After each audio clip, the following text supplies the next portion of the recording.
Oh, good, we're on. Well, as you can see, my video editor is fixed. Sure, that means I couldn't do a Christmas video, but don't worry.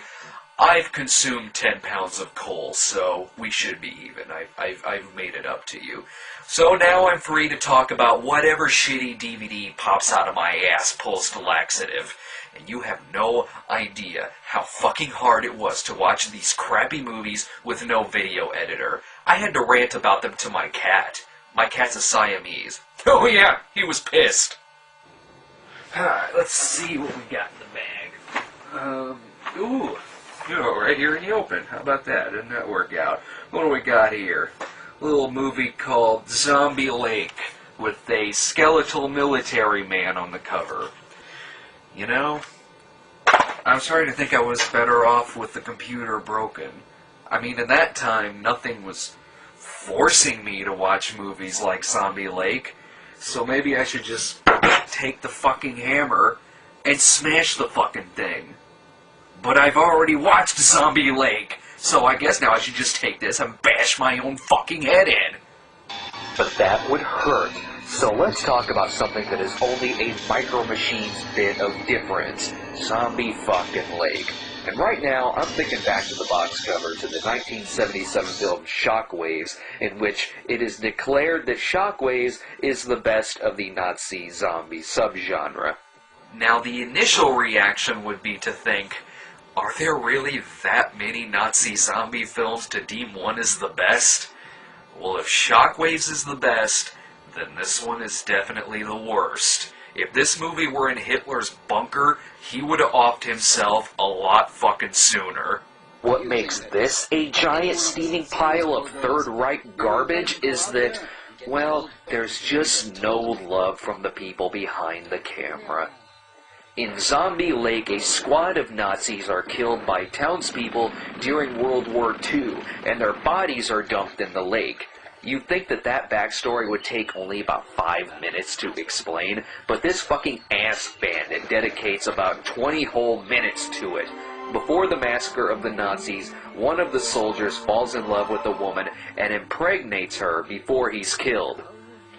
This is all shown without dialogue, by the way.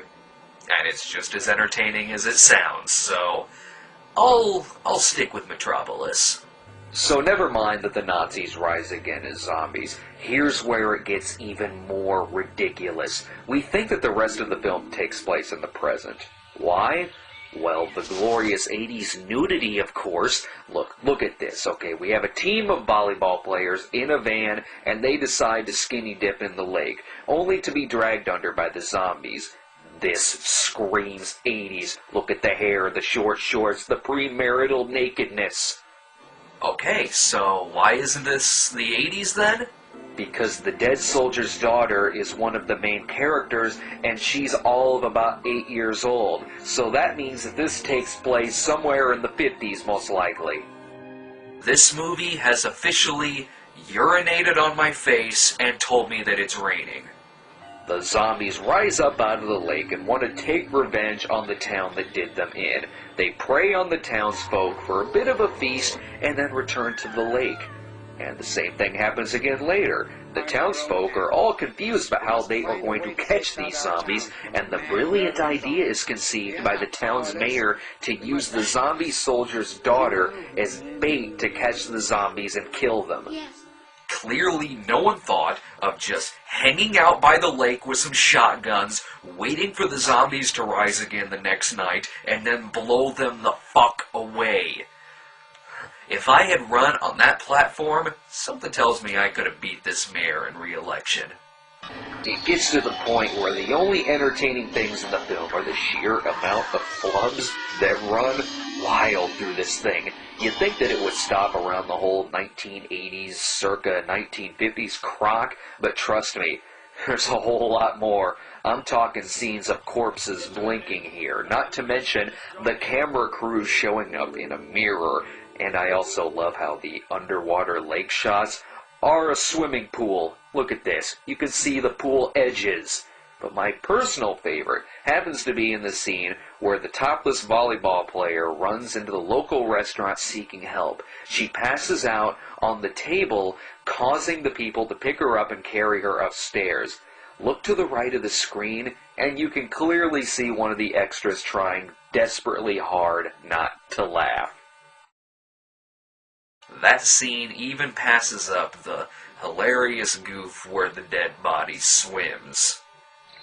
And also breathes.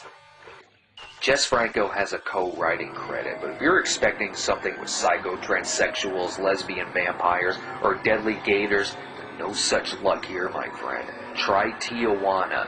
This movie doesn't even have the usual Jess Franco 90-plus alternate titles. Well, if you get your hands on a copy of Zombie Lake, then the odds are that the radiation from the steaming shit spewing from your TV just might transform you into some kind of three-eyed beast, much like the fish from The Simpsons. So, watch it at your own risk. And it's not even the worst zombie movie I've ever seen. Joe D'Amato still has that award. Now, if you'll excuse me, I've got a lot of catching up to do.